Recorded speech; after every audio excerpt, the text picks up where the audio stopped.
Assalamualaikum warahmatullahi wabarakatuh. Salam hormat dari kami atas nama rakyat Indonesia dan bangsa Indonesia yang berundang-undangkan dasar 45. Ingat,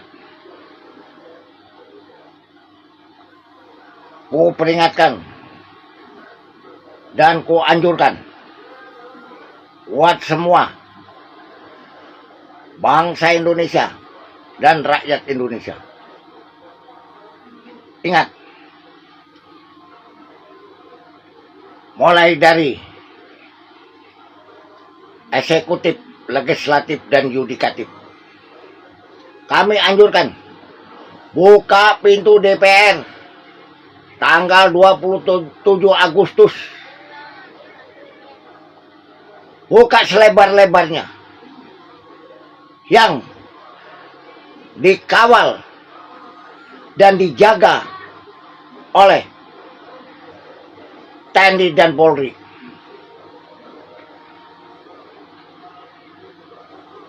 Karena DPR itu rumah rakyat, bukan tempat politik pengkhianat rakyat yang merugikan bangsa dan negara. Ingat, buka pintu DPR selebar-lebarnya, yang disambut oleh TNI Polri, kedatangan para pengunjuk rasa, yaitu yang menyampaikan aspirasi demokrasi Pancasila di dalam gedung DPR. Ingat, TNI Polri wajib menjaga kedaulatan NKRI, dan Polri wajib mengayomi dan melindungi seluruh rakyat Indonesia dan masyarakat Indonesia demi lancarnya daulat rakyat, tanpa terjadi sesuatu hal-hal yang tidak diinginkan. Wahai Bapak TNI Polri, jangan mau diadu domba oleh para koruptor. Saya harap Bapak TNI Polri bersama rakyat, bersatu bersama, berdaulat untuk mengesahkan perampasan aset, undang-undang perampasan aset. Karena semua aset-aset negara harus kembali ke negara, dari rakyat untuk rakyat, dan semua TNI Polri sejahtera dan bangsa Indonesia makmur abadi tanpa utang asing. Sekali lagi, kami atas nama rakyat Undang-Undang Dasar 45, kami imbau, kami anjurkan, kami perintahkan kepada Bapak Prabowo Subianto dan Bapak petinggi TNI dan Bapak petinggi Polri, buka itu pintu DPR seluas-luasnya untuk menyambut kedatangan rakyat Indonesia yang menyampaikan aspirasi demokrasi Pancasila dengan tertib, aman, damai, tanpa terjadi sesuatu yang tidak diinginkan. Bukalah pintu DPR selebar-lebarnya, sambut dengan lagu-lagu mas kebangsaan Indonesia, yaitu lagu bangsa Indonesia. Semua harus dikumandangkan. TNI Polri menjaga berlangsungnya aspirasi demokrasi Pancasila dengan tertib, aman, damai, dan tidak terjadi sesuatu hal yang tidak diinginkan.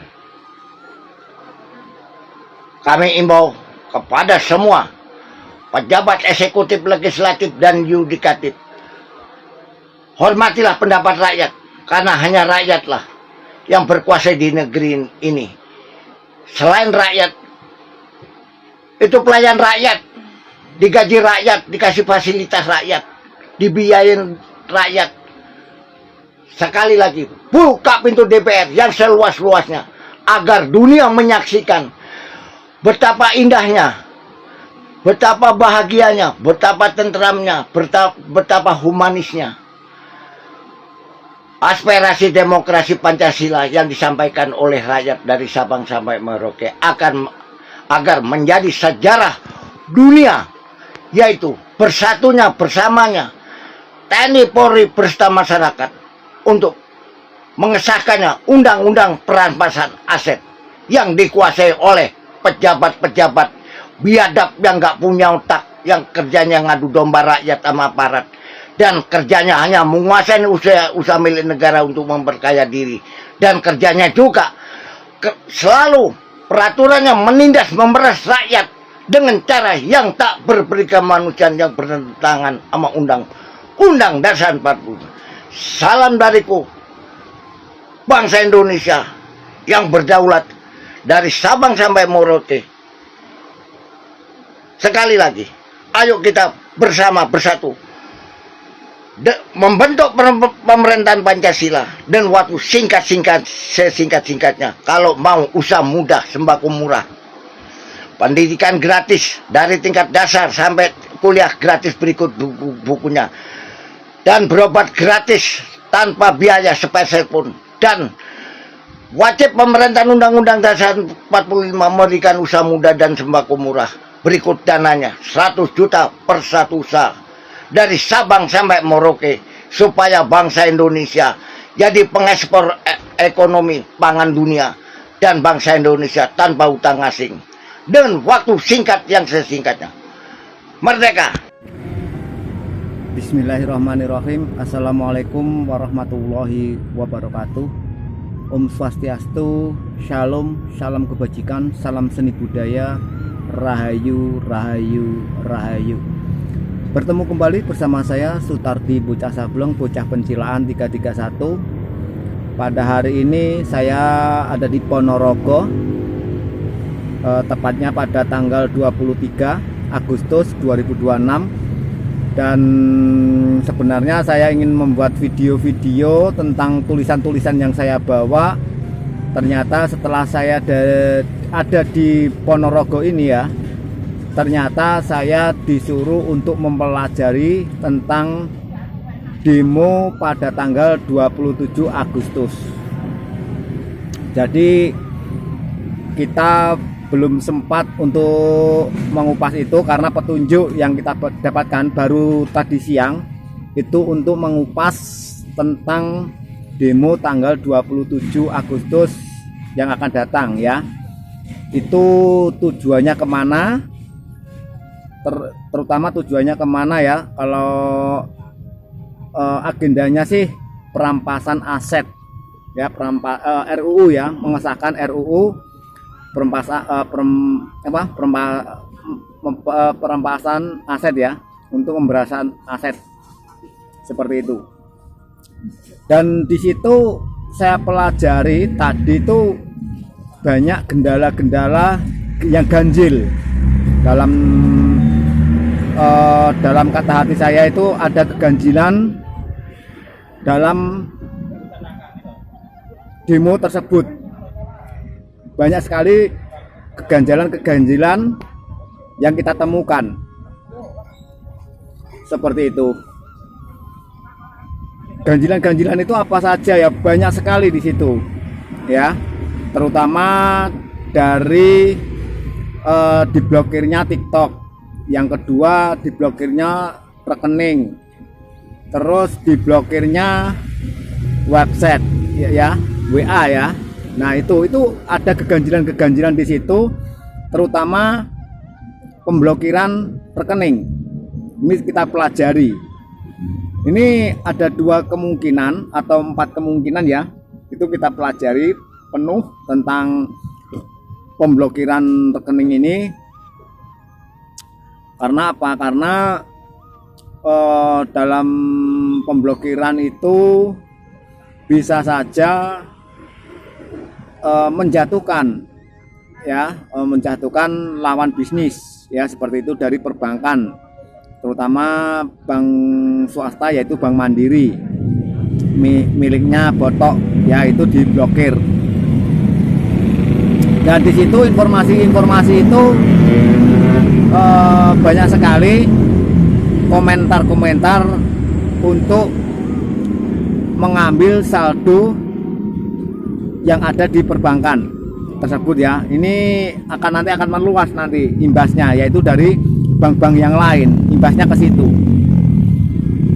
Makanya pada akhir zaman ini sangatlah miris ya, kekejaman fitnah adu domba dajjal ya, seperti itu. Kita dalami betul tentang demo yang akan datang pada tanggal 27 Agustus ya. Itu kita dalami mendalam karena apa, petunjuk yang kita dapatkan tadi siang untuk mempelajari tujuan demo dan merugikan siapa saja dan ada ganjil di mana gitu ya. Seperti itu. Baru kita pelajari juga yang sudah kita ketemukan, yaitu tentang pemblokiran rekening. Itu yang pertama. Yang kedua TikTok, terus sama WA itu belum kita pelajari, karena kalau pemblokiran Mensos itu pernah YouTube saya aja diblokir 3 kali. Terus WA itu juga pernah diblokir 2 kali. Itu WA saya dulu. Saya pernah itu diblokir supaya tidak bisa untuk komunikasi, dan kalau di YouTube saya itu tidak bisa untuk memberikan kritik pemasukan dan saran kepada beliau, seperti itu ya. Karena sakit hati, ibaratkan beliau itu tidak mau dikritik atau diberikan saran pemasukan yang baik, seperti itu. Maka dari itu yang kita pelajari adalah tentang pemblokiran rekening. Itu yang kita pelajari untuk kedepannya. Ternyata ini sangat merugikan ya, merugikan persaingan bisnis yang tidak wajar, saling menjatuhkan. Seperti para kiai ulama sekarang kan seperti itu, saling menjatuhkan dari kiai satu ke kiai yang lain, saling menjatuhkan, saling benar-benarnya sendiri kan gitu. Sedangkan kalau kita pelajari dari ajaran agama Islam itu ya apa ya, tidak seperti itu gitu loh. Sangat miris ya, sangat miris kalau saya pribadi. Itu sangat miris banget tentang akhir zaman ini, tentang umat Islam saling menyerang, terus saling menjatuhkan, fitnah adu domba juga merajalela, apalagi menghina, mengejek, terus menjatuhkan martabat. Itu sangat luar biasa ya. Maka pada saat ini kita harus waspada dan berhati-hati pada diri kita sendiri, jangan sampai terjerumus di lembah kesesatan ya. Pada saat ini, pada akhir zaman ini, itu kita sendiri yang bisa menyelamatkan ya, seperti itu. Mungkin itu yang saya berikan pada saat ini. Cuma pesan saya, eling lan waspodo ya, ingat dan waspada apa yang kita lakukan, apa yang kita kerjakan, dan apa yang kita dapat dari ucapan dari seseorang atau petunjuk-petunjuk dari seseorang harus kita saring, harus kita perhitungkan dulu mana yang benar dan mana yang keliru. Yang kalau keliru jangan dimasukkan dalam hati, kalau yang benar marilah kita gunakan untuk kebaikan, seperti itu. Mungkin cukup sekian dari saya, Sutardi Bocah Sableng, Bocah Pencilan 331. Apabila ada kekeliruan dan kata-kata yang tidak berkenan di hati Bapak Ibu sekalian, saya sebagai pengemban amanah leluhur, saya mohon maaf yang sebesar-besarnya. Akhir kata, wassalamualaikum warahmatullahi wabarakatuh. Om Santi Santi Santi. Shalom, salam kebajikan, salam seni budaya, rahayu rahayu rahayu. Jaga NKRI dengan ajaran berbudi luhur, berbudi pekerti, ajaran asli Pulau Jawa untuk Nusantara. Salam merdeka.